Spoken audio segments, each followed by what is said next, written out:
everybody, and welcome back to the United Stand. We are back. Manchester United are back in action. And do you know what? It's good to come back after a win, but the odds are maybe not in Manchester United's favour this time around, because not only have we got a pretty poor record coming off the back of an international break, we are definitely facing the toughest opposition yet this season in Liverpool. And not only is it Liverpool, it is at Anfield. It's not even at the best stadium in the world behind me, Old Trafford. It is at Anfield. We know the atmosphere there can get intense. We know the history. Not won there since 2016, Wayne Rooney. But yeah, the toughest opposition of the Premier League are coming off the back of 3 back-to-back losses. Do you know what? Grimsby might be up there with competing for our toughest Premier League opposition in thinking about it. They could give Liverpool a little bit of a run for the money, but they are reigning Premier League champions, and that has to be counted for. They've got a world-class squad, and I don't like saying it. I don't like saying that they are reigning Premier League champions. I don't like saying they've got a world-class squad. I don't like saying that they run better than us in every single department. I don't like saying it, but this is the truth, and they are one of our biggest rivals. So if you look at all that, if you look at the fact that we have been waiting since 2016 to win at this ground in the Premier League, you think the odds aren't in United's favour. Oh, and on top of that, we've just beat Sunderland, and Ruben Amorim still hasn't got back-to-back Premier League wins in his time at Manchester United, which is crazy. But do I still have faith? Do I still have optimism? Do I still think Manchester United could get something in this game? Strangely, yes. Now, don't take my word for everyone, because I did say this in my road trip video when we're going to the Etihad, when we're going to play Man City in the derby. I said I've got a sneaky feeling we might get something, and we got turned over and we thoroughly deserved to lose. And I came out of that tail between my legs a little bit like, why do you always let yourself get excited? Why do you always let yourself look at it with a glass half full? But I just can't help it. I'm a United fan and I want us to win always, and beating Liverpool at Anfield would be amazing. It would be absolutely fantastic. It could be a genuine, real turning point for Ruben Amorim. And I know we say this every week, but Sunderland at Old Trafford could have been a turning point in terms of, should he be Manchester United manager? Is he going into the international break facing the sack? That could have been a turning point, and there was real mumblings of that despite how much it's been played down. But this could be a really positive turning point. Beating Sunderland was never going to mean, you know, we go on a massive run now and this is it, and this was the game that defined Amorim. It was never really going to mean that. Going to Anfield, having a good performance and, you know, getting a draw, but even beating them really could be confidence for not only the manager but for the squad, in Ruben Amorim's system, in the fans, and it could really kickstart something off the back of that Sunderland win. It really, really could. These are the games where you look up and you think, do you know what? I can see something there. Just like we did on the opening day of the season against Arsenal in our stomping ground of Old Trafford. We didn't win that game, but you could really, really see something. These are the games where you got to go there and get the result. You got to play well, but then afterwards, can it follow on? Because, you know, we sat here this time last year, getting that draw against Liverpool. Everyone was acting if it was a win, and it was a really good performance, and it was one of the shining lights under Amorim, that performance, that and the Etihad away. But we've proved we can beat the big teams, we can go toe-to-toe against the big teams, like 2 of the top dogs, 2 of the competitors for the Premier League in Liverpool and Man City. But can we then follow it on? Can we go and then beat Brighton at Old Trafford? Can we then go and do a number on Forest? Can we then go to Spurs? Like, can we get the momentum going? Because consistency is what Manchester United have lacked way before Amorim, and what they've lacked under Amorim as well. So this could be a genuine turning point. This could get the fans up for it. This could get the players to believe. But how do we do it? How do we beat Liverpool? Well, I've got a few stats to bring it in, and I think it's really important to note that this isn't the strongest Liverpool side that we've seen in recent times. I think Liverpool last season was stronger than what they currently are. And you might think, well, Liverpool have gone and spent a load of money. They've broke the transfer record. They've gone and got Wirtz in, who is yet to register a goal or assist in the Premier League, I might add. Watch it be against us, but hopefully not. Hopefully we can keep him quiet if he starts, that is. I mean, I assume he will start in a game of this magnitude, but it'd just be typical he gets his first goal or assist against us, so let's hope that doesn't happen. On the other foot, can Cunha get a goal? Is Cunha saving his goal for this occasion? This occasion screams Cunha coming off the bench and getting his first Man United goal to score the winner. It just screams it to me. I can feel it. And maybe I'm thinking about, in my ideal world, what I think could happen, but Cunha's character gives me that sort of vibe. But just for a few stats to bring in going into this game and why Liverpool aren't quite at their strongest. So, Their last 3 results was 2-1. Crystal Palace beat them. Okay, yes, it was at Selhurst Park, but they beat them in the Premier League. Crystal Palace have done a number on Liverpool a few times now, but that was the start of this drop-off.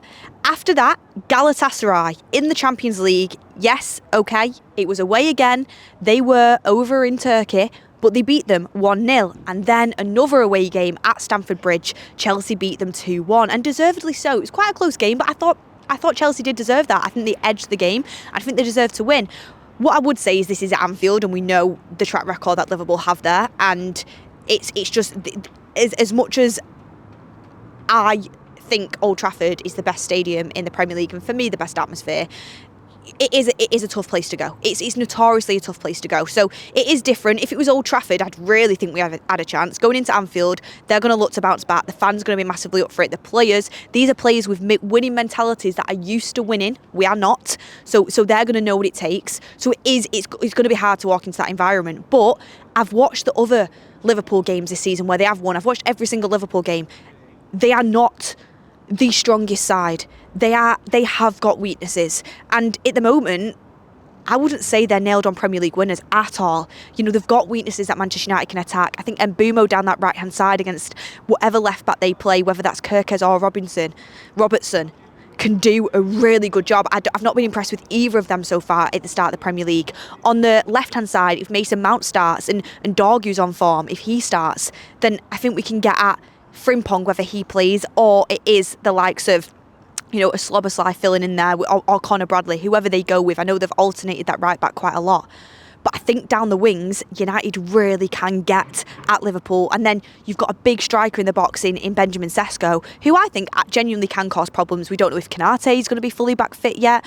Van Dijk hasn't been at absolutely top level yet this season. Don't get me wrong, I think Van Dijk is one of the best centre-backs in the Premier League and is one of the best Premier League centre-backs of all time. But I think Gabriel's probably been better than him so far this season. Saliba's probably been better than him. Van de Ven's been really good. Romero's been good as well. Like, there's been centre-backs that I think are challenging Van Dijk a little bit now. It's not absolutely prime Van Dijk. He's still very, very good.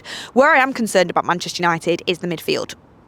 I'm hoping it's going to be Bruno and Casemiro, but Casemiro's been playing over in Japan for Brazil and played 2 full games, which at his age isn't ideal. I know he keeps himself in good shape, and I know he looks after himself really well, but we need a fully fit and firing Casemiro. We know what he's like when he's a little bit sluggish, and that's what I worry about. But I'd rather a Casemiro that's kind of just getting back to the races than Ugarte in this moment in time. Not because of Ugarte. I think Ugarte has got his own strengths, and I think he's criticised maybe a little bit too much. However, he's not a starter for United, and the combination of him and Bruno just doesn't work, and I think would leave us wide open.